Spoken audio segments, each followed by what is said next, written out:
Tá no ar, tá no ar. Mais uma aula de história. Comigo, professor André Tavares. Alô, primeirão, tudo beleza?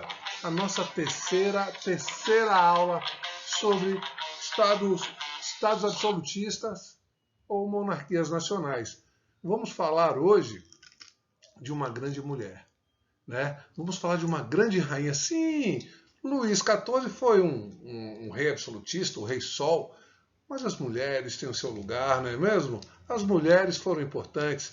Então, vou dar um minutinho para vocês pegarem papel e caneta e ficarem ligadinhos na aula. DJ, solta o som.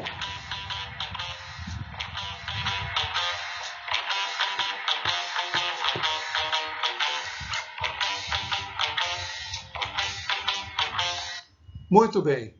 Então, produção, todos preparados? Vamos embarcar para a Inglaterra e vamos falar sobre Elizabeth. Muito bem. Elizabeth I foi a maior representante do absolutismo inglês. A força de uma mulher. Sim, de uma mulher. Então vejam, Elizabeth governou de 1558 a 1603, desenvolveu o comércio, a indústria, propiciando um renascimento das artes e um relaxamento dos costumes. Restaurou oficialmente o anglicanismo, certo? A igreja anglicana que foi criada pelo seu pai, Henrique VIII, e liberou definitivamente o protestantismo na Inglaterra. Então vejam, Elizabeth vai desenvolver as manufaturas, produtos confeccionados com as mãos, né, para fortalecer a indústria, o comércio, carvão mineral, tudo com a nossa rainha, brilhante rainha Elizabeth. E também o corsário, que eram os piratas que tinham a liberação do rei para, roubar. Bom, levou a Inglaterra ao auge econômico e tornou-se o país a maior potência política, comercial e cultural da Europa. No seu reinado surgiram muitos poetas, dramaturgos, como William Shakespeare. Shakespeare. Sonhos de uma noite de verão, Romeu e Julieta. Ora, quem nunca leu? Pois bem, vamos lá. Teóricos absolutistas. Depois que falamos de Elizabeth, tinha que ter pessoas para comprovar a importância do rei. Peraí, professor. Importância do rei? Sim. Para que o quê? No seu reino, os súditos, respeitassem o rei. Então vejam, houve vários teóricos, porque eles vão falar o seguinte: a humanidade vai se privar de uma certa liberdade, porque senão, imagine só você, porque senão poderia comprometer toda a humanidade. Imagine só você, quem não gostaria de ir lá na Americanas, abriu a loja Americanas, acabou a pandemia, você vai lá e pega o chocolate que você quer, pega a TV, pega o que você quiser lá e vai embora para casa. Ia ser muito bom, mas não pode, temos leis, temos ordem. Então, a grande história dos teólogos era colocar a figura do rei como representante direto de Deus. Você vai contra Deus? Ou você não vai contra o rei? Então veja comigo, o absolutismo tinha que ser justificado pela fé, para que as pessoas considerassem legítimo. Daí surgiram as teorias para justificar as atitudes reais. Vamos ver. Bom, era necessário uma teoria que justifica que o poder absoluto dos reis, ou seja, aquele poder está na mão deles, centralizado, para justificar aquela frase que Luís XIV falou: o poder sou eu, o rei, ou o Estado sou eu. Pois bem, vamos lá. Bases teóricas de apoio ao absolutismo. Vamos ver cada um. Absolutismo monárquico. Foi desenvolvida por importantes escritores, entre eles citamos Thomas Hobbes, Nicolau Maquiavel e Jacques Rousseau. Beleza? Vamos ver cada um deles. Bom, Thomas Hobbes. Captou? Thomas Hobbes, de 1588 a 1679, foi um filósofo inglês que defendia a ideia que a natureza humana era desde sempre má e egoísta. Thomas Hobbes. Então vejam, o homem é lobo do homem. O homem mata o próprio homem. Thomas Hobbes, o lugar dele. Então vejam, entendido isso? Bom, só um Estado forte com poder centralizado, limitando a liberdade individual, então as pessoas deixariam a sua liberdade para a sobrevivência da humanidade. Exemplo, A Guerra de Todos contra Todos, né? A sua obra, O Leviatã. Leviatã, Thomas Hobbes, nunca esqueça isso. Thomas Hobbes. O homem é lobo do homem. Bom, esse pensador inglês, autor do livro Leviatã, né, defendia a ideia de que para evitar a destruição da humanidade, os seres humanos renunciaram o direito, né, de toda a liberdade em favor de um único senhor, de um poder centralizado para que mantesse a ordem. Beleza? O Estado. Foram, portanto, próprios seres humanos que entregaram poderes, né, totais para os reis. Então vejam, estão vendo que teve que comprovar a importância desses monarcas? Monarcas nacionais ou estados absolutistas. Beleza? Vamos nessa. Nicolau Maquiavel. Você já viu novelas, desenhos, filmes, histórias em quadrinhos? Sempre tem um malvado inspirado nele. Maquiavel. Maquiavélico. Então, Nicolau Maquiavel foi um historiador, poeta, diplomata, músico italiano do Renascimento.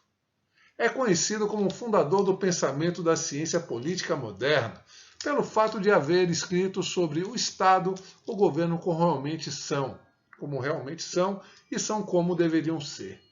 Na sua obra, O Príncipe, né, ele dava a receita para o príncipe. Qual era o sonho do príncipe? Qual era? Me diz aí. Se tornar rei. Então ele dava a receita. Príncipe, quer se tornar rei? Siga. O importante é atingir a meta. Então vejam. Desculpa, é aqui. O Príncipe, a sua grande obra, é provavelmente o livro mais conhecido de Maquiavel. Foi completamente escrito em 1513, apesar de publicado postumamente em 1532. O livro é dividido em 26 capítulos. No livro, Maquiavel defende o poder dos reis. De acordo com suas ideias, o governante poderia fazer qualquer coisa em seu território para conseguir a ordem. Qualquer coisa. De acordo com o pensador, o rei poderia usar até mesmo a violência, vou falar disso, para atingir os seus objetivos. Deixa o teórico a frase, né? Os fins justificam os meios. Os fins justificam os meios. Professor, e o que é que Maquiavel queria dizer com isso? Se tiver que roubar, roube. Se tiver que matar, mate. O importante é chegar no objetivo. Entendido? Então, o príncipe, ele dava a receitinha. Alô, príncipe! Quer se tornar rei? Sigam essas regras. Essa receita. Olha lá, se tiver que roubar, roube. Se tiver que matar, mate. O importante é chegar no objetivo. Jacques Bossuet. Jacques Bossuet, né? Este bispo francês, já é o nome Jacques Bossuet, né? O rei era representante de Deus na terra. Como eu falei, ninguém vai contra Deus. É uma coisa sagrada. Sagrada. Portanto, todos deveriam obedecê-lo sem contestar suas atitudes. Sua obra principal, a política, é tirada na Sagrada Escritura. Já falei tudo. Então, ninguém vai contra Deus, ninguém vai contra o rei. Bom, segundo Jacques Bossuet, o rei é o representante de Deus na terra. Como tal, é infalível. Como eu falei, você não vai contra Deus, você não vai contra o rei. O direito do rei tinha que governar de modo absoluto, era de origem divina. Apoiado pela Bíblia. Lógico, ele tirou lá na Sagrada Escritura. Pois bem, importante lembrar, né, que nessa época assim, a maioria que estudavam, né, eram os ricos. Pois bem, assim, o maior crime de um súdito, galera, poderia cometer seria então o de traição ao rei. Era imperdoável, né? Pois bem, entendido? Tudo tranquilo? Vamos lá. Voltamos. O rei, Deus mortal que está abaixo, o Deus imortal. O Estado sou eu. Quem falou isso? Luís XIV. Frase de Luís XIV, o rei Sol, né, que afirmava que ele era o centro de tudo. Beleza? Bom, mercantilismo. Professor, e o que seria o mercantilismo? Mercantilismo é uma prática econômica adotada pelos reis absolutistas. Os reis absolutistas usavam o mercantilismo, ou seja, eles não deixavam, eles metiam bedelho no comércio, entendeu? Então era tudo centralizado por eles. O mercantilismo é o nome dado ao conjunto de práticas econômicas desenvolvidas na Europa no século XV e no final do século XVIII, ou seja, período da monarquia absolutista. Então, quando fala de rei absoluto, a prática econômica é o mercantilismo, beleza?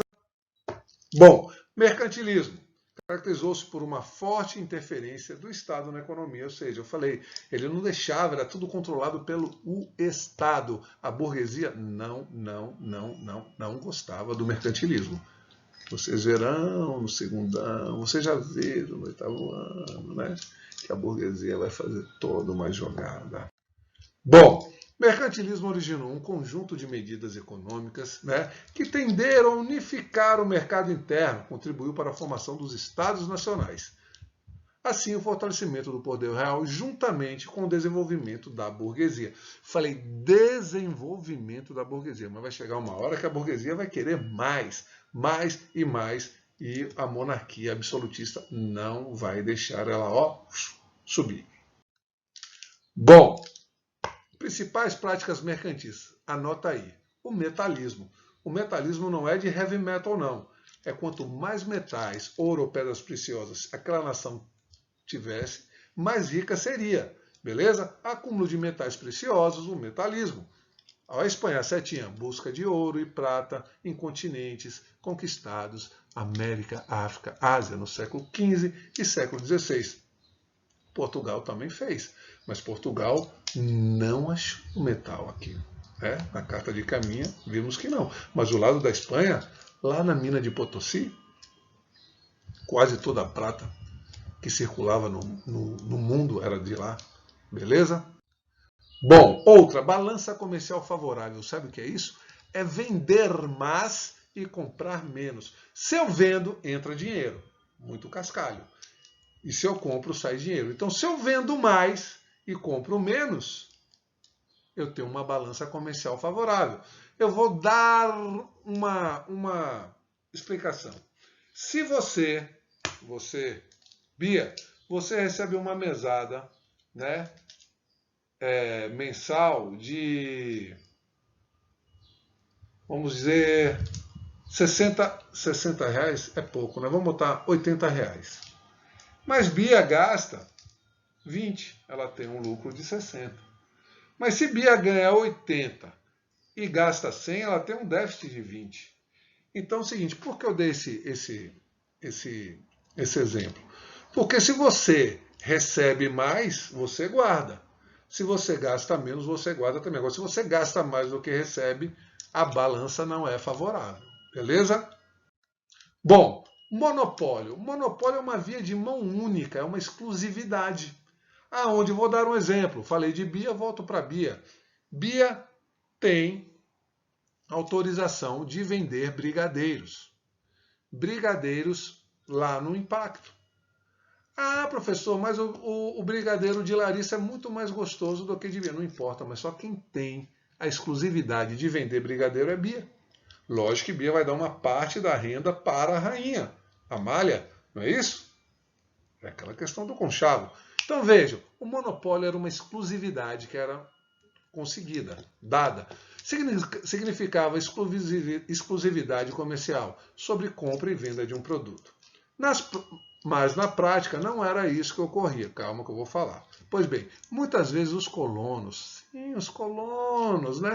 Eu vou dar exemplo, alguns outros alunos sabiam que só Bia poderia vender, mas não respeitavam isso, comercializavam diretamente, né, com diferentes pessoas ou com diferentes lugares. Vocês estão me entendendo? Aquele jeitinho, a malícia. Pois bem, outra prática, o protecionismo. Então já falei 3. Metalismo, balança comercial favorável, né, e monopólio. Agora vem um protecionismo. Eu lembro de Colbert, Jean-Baptiste Colbert, o colbertismo. Ou seja, era aquela coisa que eu falei na aula anterior. Ele botava mais impostos para os produtos estrangeiros e menos impostos para o produto francês. A caneta preta da Inglaterra custava R$1 e a caneta preta da França custava 50 centavos. Sendo aí uma lei de proteção para que o produto francês venda mais Entendido? Ok. Então, proteção das indústrias nacionais, França, nacional da França. Beleza? Através do aumento de taxas para produtos importados e redução de taxas para os produtos exportados, para os produtos de lá, né, do país. Pois bem, desenvolvimento da Marinha para a busca de novos mercados e assim iniciar-se o movimento das grandes navegações. Mas espera aí, professor. Aí já é um outro assunto para uma outra aula. Concorda comigo? Então, primeirão, acabamos aqui a nossa questão de monarquias nacionais, estados absolutistas e o mercantilismo. Espero que ficou bem claro que cada país teve a sua trajetória, teve os seus monarcas. Vocês viram como iniciou o absolutismo e até onde ele foi. Beleza? Vocês viram as dinastias comigo. Então nos vemos na sala de aula. Um grande abraço, DJ. Solta o som. Então até a próxima. Primeirão, tamo junto, tô morrendo de saudade. Se cuidem. Em breve estaremos juntos na sala de aula. Beleza? Então aquele abraço. Fui. Isso aí. Até a próxima.